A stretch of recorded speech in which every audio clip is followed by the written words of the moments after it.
Hey everyone, what's up? Jesse here, Vander's Wands. I got 3 new wands for you guys today to check out.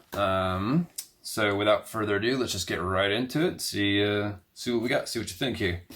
So to start us off, I got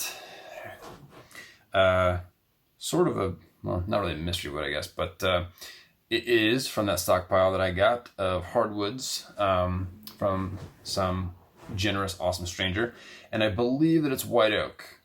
That's what someone told me online when I posted the wood on Instagram. So definitely different, a little bit more different than some of the other ones that I've done. Trying to experiment a little bit more, keep things unique, keep things interesting. You'd hold it like this. Thumb fits really well right there, I think. So there you go. Hold, flick. Is it swoosh and flick?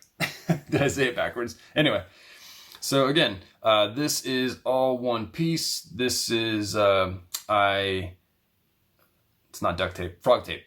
Painter's frog tape over this area. Put down a darker stain, darker brown, just to darken this part up a little bit, give it a little bit more of a interest, a little bit of a separation between handle and blade here. I started this on the lathe.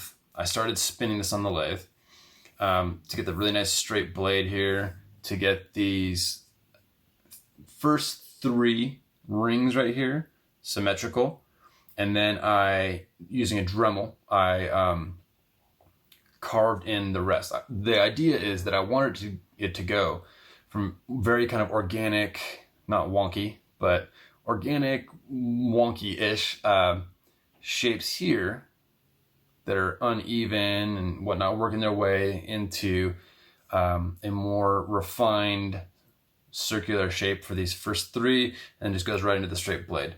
I'm not saying that I never will turn something 100% on the lathe, but chances are I won't. I try to, even if I do like end up doing most of the work on the lathe, I think that I'm still going to try and do as much.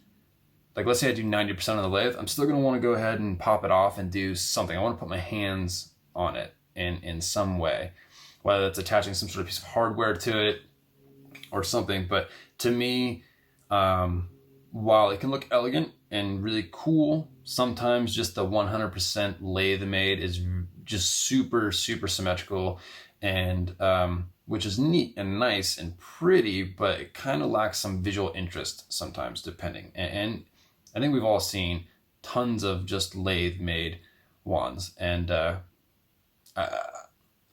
look at these. I'm trying to look at these as like kind of like mini sculptures and things that you could actually see in a film, the Harry Potter franchise. That's my goal. That's my aim here. Is that I want to see something that reads on a camera, which comes into the whole thing of doing the black paint wash in these recessed areas, so that darkens those areas up, keeping the lighter areas here, wiping that clear of the paint so that it still is lighter, and therefore you can read it at a good distance away.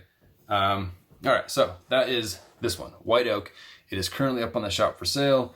It is lengthwise, this is coming in right at about 12.5 inches. Yeah. As always, in any of the other videos or this one, leave some comments below. Let me know what you think of these designs, what you're liking, what you don't like, yeah. It's always good to get some feedback.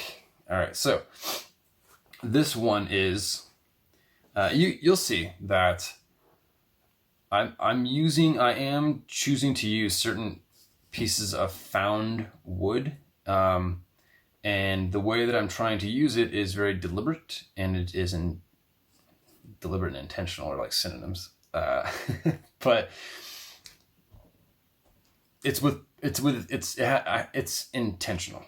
It's, like, it's not, oh, I found a piece of wood and I just, carved off some of the bark and here we go, there's a wand or whatever. So the idea with this is the blade here, I spun on the lathe. I believe it is oil palm, or at least it looks very similar to it. with the wood grain. I've heard it referred to as white palm. Trying to get it to focus. There we go. And I just like the white oak, I love this, the wood grain on this. I think super unique looking. This was a lot lighter. It is stained. I put I think like a true brown stain on it. And this is that found piece of wood that I was talking about, okay? And one of the things that I really like about this kind of weathered found wood is just some of these, some of the details that you get in here. You can get close to carving some of this stuff or given like the impression of some of these details when you carve, but it's just really going to be hard to replicate some of the details that you get off of some found wood.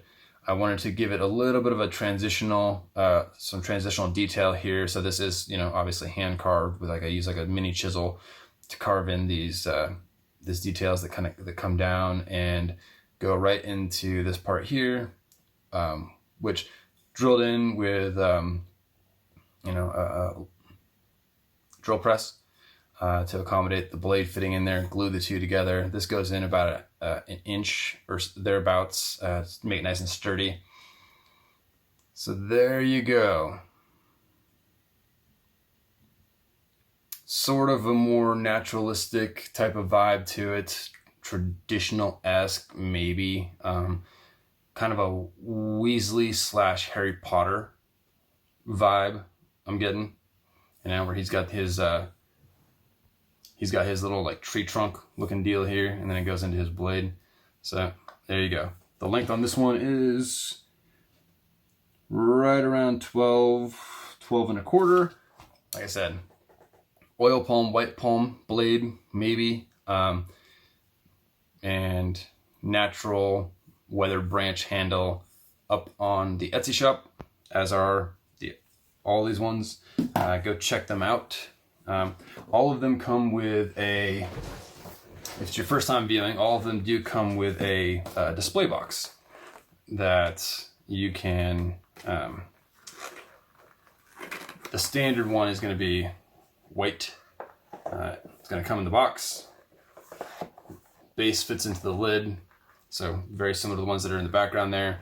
And there you go. You'll have your wand up on display. This one's missing its insert, obviously, the little cushion that the wand sits in. But all right, so there are three. Here is the third one, also up on the shop. It is made of the same wood that I made my daughter's shard wand. If you saw one of the previous videos, you'll know which one I'm talking about. This is Padauk. It's West African wood, hardwood, and it is like a reddish orange. And there we go. We have some copper inlay there. To me, there's something about this that kind of is like I don't know if it's like a pistol, but for me, my two fingers fit very comfortably there. I don't know that I have especially big hands. I'm 6 foot, but anyway, so for someone my size, your fingers aren't going to go into here. It's not the intent. It is just purely aesthetic, playing around. Wanted to keep this one overall pretty simple. I think that it actually looks quite a bit longer than it is. Let's see what this bad boy. This is, it's definitely on the longer side. It's right around 13.5 inches. But again, like I said, it's Padauk. Again, trying to get my camera here to focus. And you get some of those like really, I love the texture of this wood. Just those tiny, tiny little recessed areas.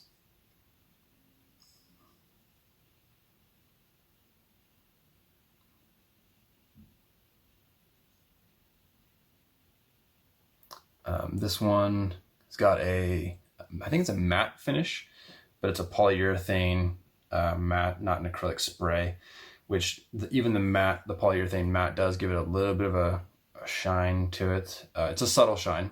On camera, they might read a little shinier than what they are, but definitely has like a subtle sheen to it.